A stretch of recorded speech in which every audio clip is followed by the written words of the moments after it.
Bonjour à tous, j'espère que vous allez bien. Aujourd'hui, je vous présente une affaire française qui, une fois n'est pas coutume, se termine bien. Lionel Fleury, un père et un mari aimant, va être victime de 4 tentatives d'assassinat et vous allez découvrir comment cet homme va s'en sortir miraculeusement.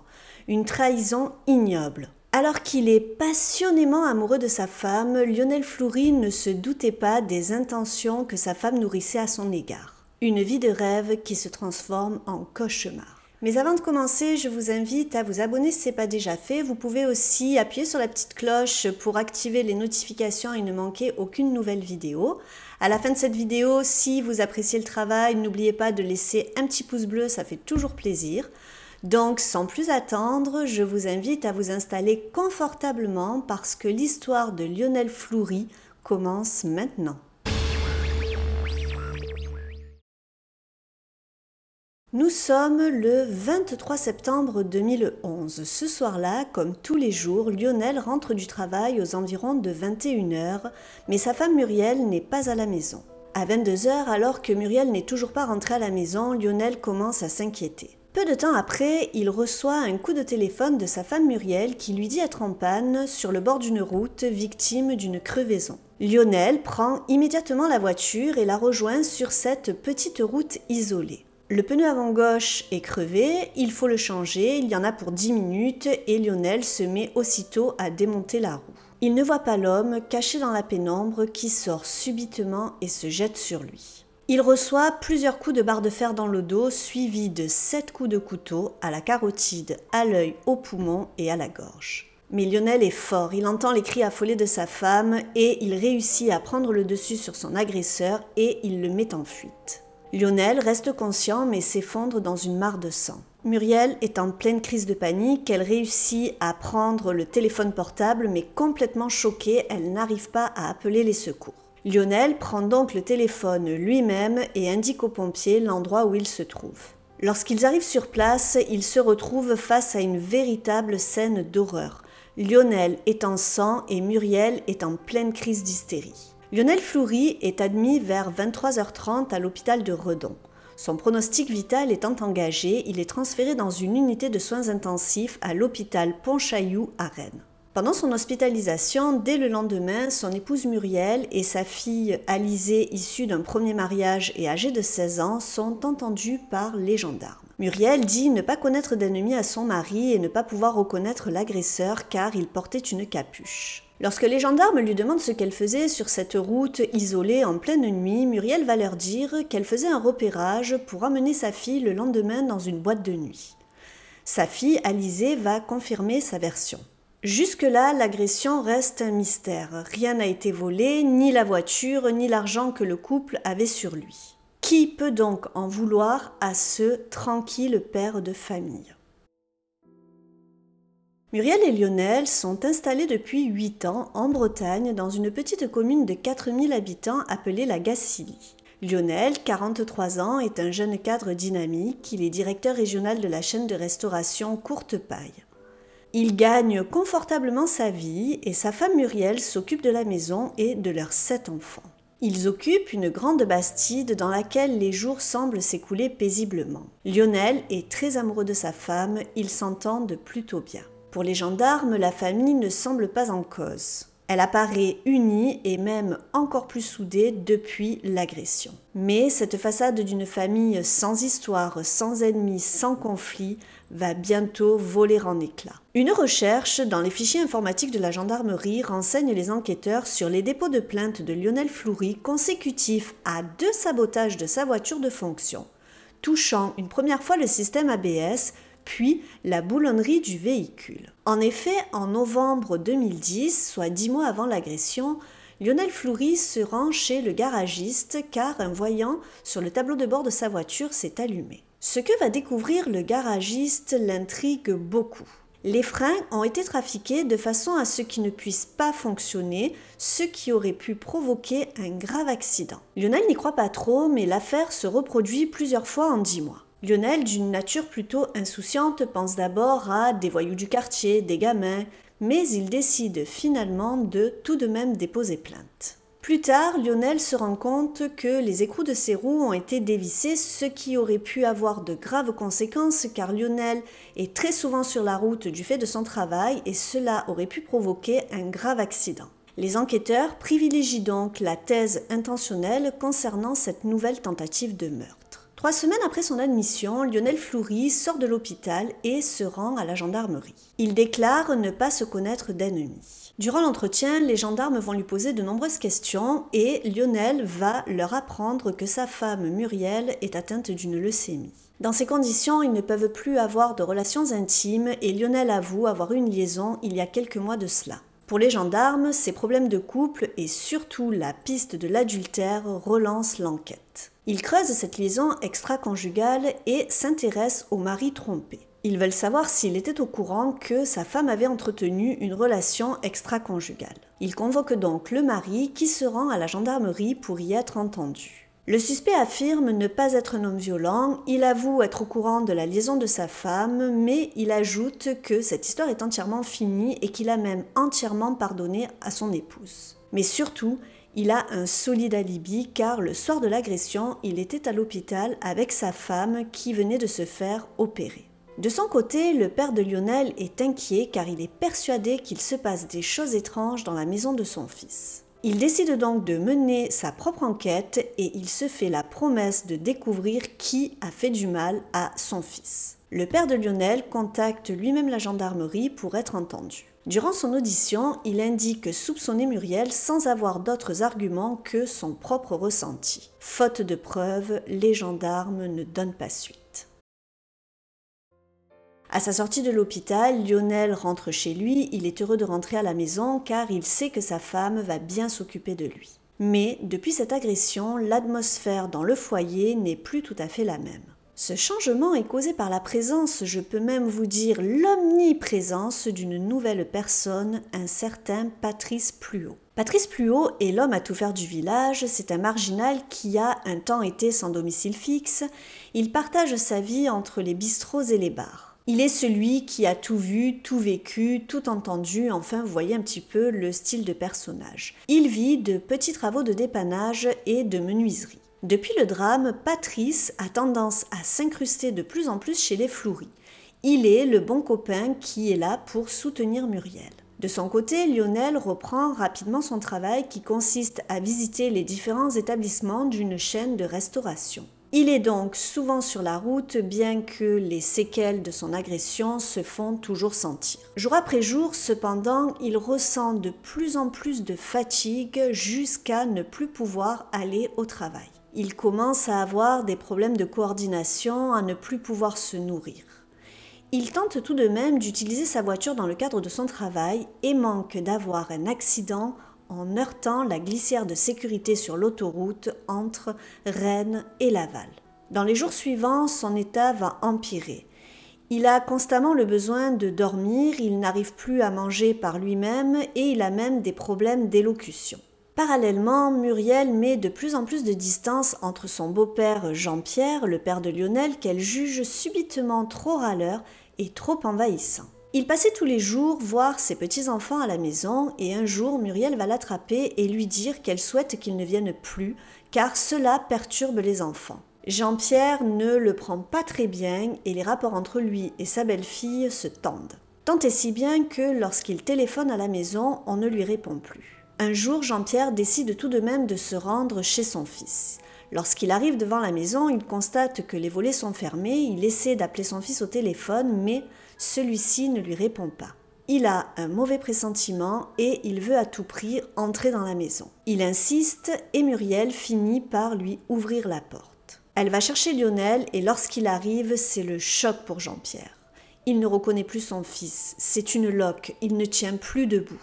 Lui, qui est un homme dynamique et robuste, n'est plus que l'ombre de lui-même. Pour son père, cela n'a rien à voir avec le contre-coup de l'agression. Quelqu'un veut faire du mal à son fils. Il n'est pas en sécurité chez lui, il décide de l'éloigner du foyer familial et de l'interner en hôpital psychiatrique. Il insiste et ne laisse pas le choix à Muriel, Lionel est donc interné. À l'hôpital, une prise de sang révèle la présence à forte dose de benzodiazépine. Le taux relevé correspond à 9 fois le taux normal. Les médecins vont demander à Lionel s'il prend ce type de médicament et il dira que non. Après une petite enquête, on s'aperçoit qu'aucun médecin n'a prescrit un tel traitement à Lionel et encore moins dans de telles quantités.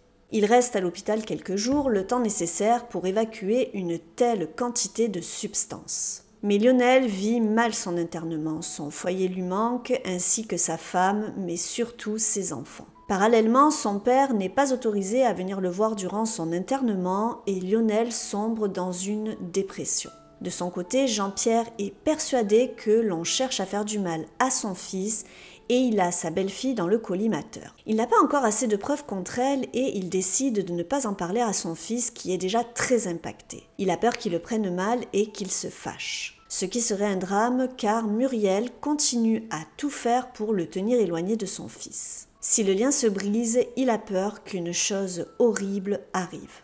En fin de semaine, Lionel reçoit l'autorisation des médecins de passer le réveillon de fin d'année chez lui. À son retour de l'hôpital, le dimanche 1er décembre 2011, une nouvelle prise de sang est effectuée et elle révèle que son taux de benzodiazépine a encore doublé durant son court séjour chez lui. Quelqu'un tente d'empoisonner Lionel, les gendarmes sont alertés. À la suite de ces événements, l'enquête est relancée et Muriel est placée sur écoute téléphonique. Les gendarmes découvrent que Muriel trompe son mari avec Patrice Pluot. Ils apprennent qu'elle est enceinte, mais sûrement pas de son mari, avec qui elle n'a plus de relations intimes depuis longtemps à cause de son prétendu cancer. Muriel apparaît donc pour la première fois comme une femme manipulatrice. Les enquêteurs demandent son dossier médical et ils constatent que ce dernier n'indique aucune trace de traitement en cancérologie. En revanche, le dossier mentionne bien un suivi de grossesse. Suite à ces révélations, les enquêteurs lancent une enquête de proximité et ils découvrent que Muriel apprécie beaucoup les soirées en boîte de nuit durant lesquelles elle consomme de grandes quantités d'alcool. Elle organise des street poker à la maison alors que son mari est à l'agonie. Elle organise des strip poker avec Patrice Pluot, chez elle, devant ses enfants. Et le plus incroyable, c'est que le petit ami de sa fille Alizée, Jean-Sébastien, participe également à ces soirées. Lors de ces soirées, ils se sont à de nombreuses reprises pris en photo et ils les ont postées sur Facebook. Jean-Sébastien Thomas est un garçon influençable qui vit de petits boulots. Il est un peu en marge de la société, il n'entretient pas de relations régulières avec ses parents et il a des problèmes avec l'alcool. De son côté, Jean-Pierre continue à mener son enquête. Il étudie le Facebook de Muriel et il découvre que quelques jours avant l'agression, elle s'est rendue dans la discothèque dont elle prétendait faire le repérage au moment de l'agression. Muriel a donc menti, elle connaissait déjà les lieux. Mais que faisait-elle alors à 23h sur cette petite route déserte ? Pour les gendarmes, les choses s'éclairent, Muriel ment et ils commencent à envisager l'impensable. Mais une question les turlupine. Pourquoi souhaite-t-elle la mort de son mari alors qu'elle pourrait simplement le quitter ? Les enquêteurs examinent alors les comptes de la famille et ils découvrent que Muriel est très dépensière. Très dépensière et qu'elle est horriblement endettée. Il découvre que Lionel a une assurance vie. Cette dernière a été contractée dans le cadre de son travail et comme Lionel est énormément sur la route, ils se rendent compte que cette assurance prévoit le versement d'une somme de 1 032 000 € en cas d'accident mortel. Comme par exemple un choc avec une glissière de sécurité, un problème technique lié à l'ABS du véhicule ou à des boulons dévissés. De plus, il a été avéré que durant l'hospitalisation de son mari, Muriel a contracté un prêt auprès de sa banque en imitant sa signature. Elle contracte un crédit au nom de son mari et s'il vient à disparaître, l'assurance du crédit prendra en charge la totalité du crédit. Le mobile se précise donc. Elle ne veut plus de son mari. Elle veut refaire sa vie, mais elle ne travaille pas, elle ne gagne pas d'argent et elle a besoin de son argent. À la maison, le climat se dégrade. Lionel découvre différents relevés de compte ainsi que le crédit contracté par Muriel lors de son hospitalisation. Il lui demande des explications et là encore, il fait confiance à sa femme et ne mesure pas la gravité de la situation. Malgré tout, les disputes liées à l'argent et à l'éducation des enfants se multiplient entre Lionel et sa femme.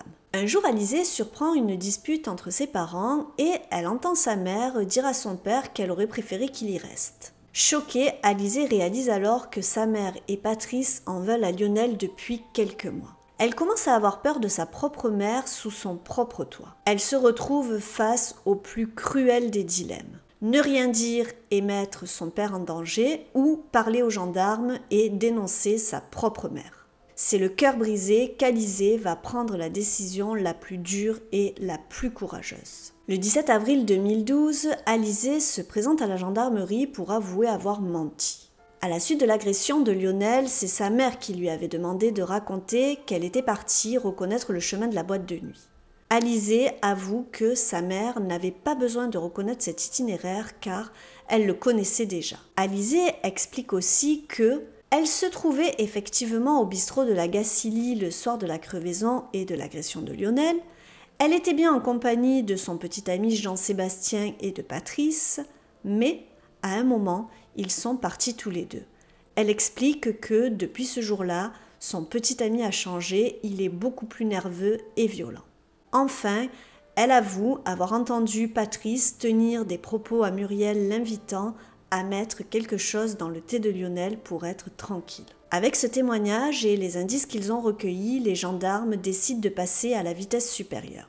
Le lendemain, ils interpellent Muriel, Patrice, son amant, et Jean-Sébastien, le petit ami d'Alizée. Ils vont analyser le téléphone de Jean-Sébastien et ils vont découvrir que celui-ci se trouvait sur les lieux au moment de l'agression.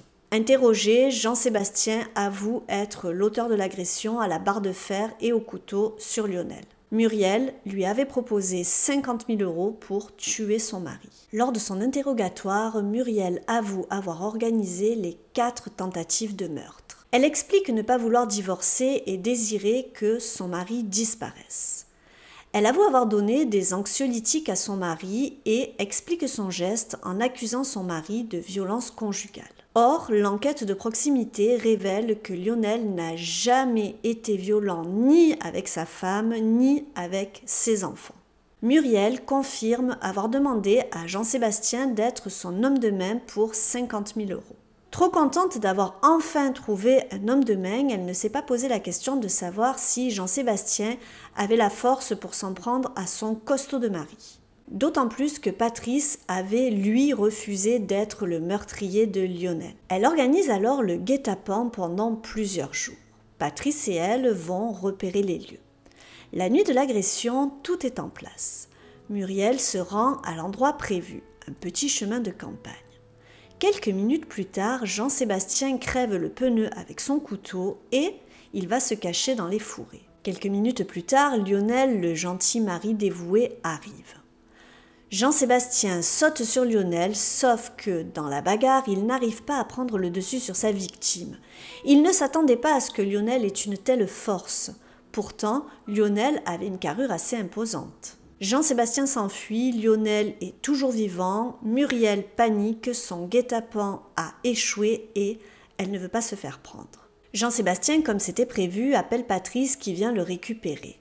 Il jette l'arme du crime par la fenêtre, Patrice ramène Jean-Sébastien chez lui, il prend une douche, met ses vêtements dans un sac et les jette dans une benne à ordures. Tous les deux rejoignent ensuite Alizée au bistrot de la Gacilly. Patrice, lors de son interrogatoire, dira n'avoir fait que récupérer Jean-Sébastien. Or, il s'avère que le couteau qui a servi à l'agression a été donné à Jean-Sébastien par Patrice.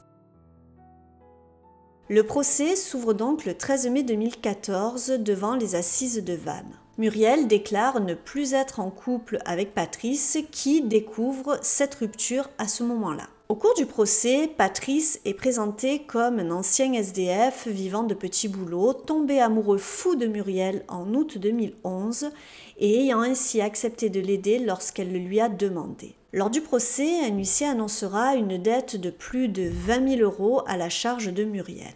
Et la cour découvrira que bien que Lionel gagne confortablement sa vie, le couple vivait avec le chauffage coupé en raison d'impayés. Et il faisait l'objet d'un suivi budgétaire et social pour les enfants.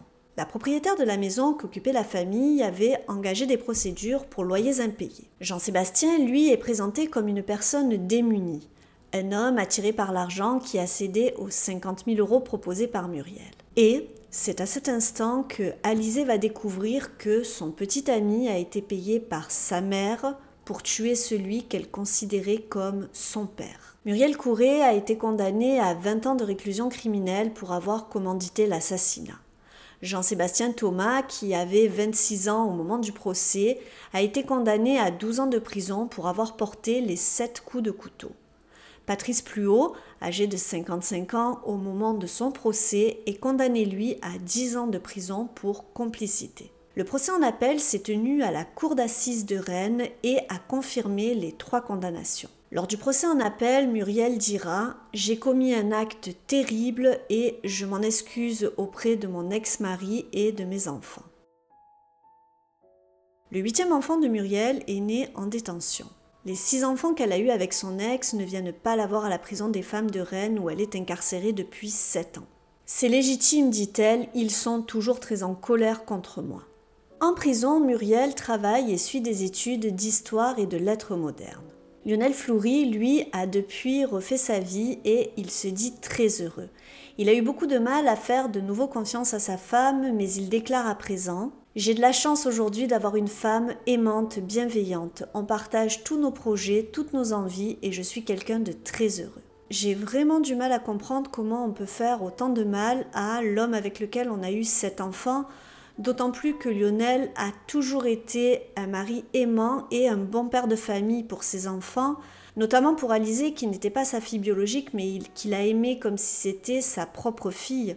D'ailleurs, je pense que le geste d'Alizée en dit beaucoup sur la relation qu'elle entretenait avec Lionel. Elle a trahi sa mère pour lui et je pense que ça a dû être un déchirement pour elle, mais elle a vraiment été courageuse. Donc la seule chose que je leur souhaite aujourd'hui, c'est vraiment de pouvoir refaire leur vie, aller de l'avant et être de nouveau heureux. Voilà, c'est tout ce que j'avais à vous raconter sur l'affaire de Lionel Floury. J'espère que vous avez apprécié cette vidéo.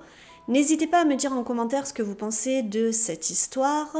Vous pouvez me mettre un petit pouce bleu si vous avez apprécié la vidéo. N'oubliez pas de vous abonner si ce n'est pas déjà fait. Vous pouvez activer la petite cloche pour les notifications. Je vous invite aussi à me rejoindre sur Instagram, le lien est en description. Je vous dis à très vite pour une nouvelle histoire criminelle, mais jusqu'ici surtout, restons prudents.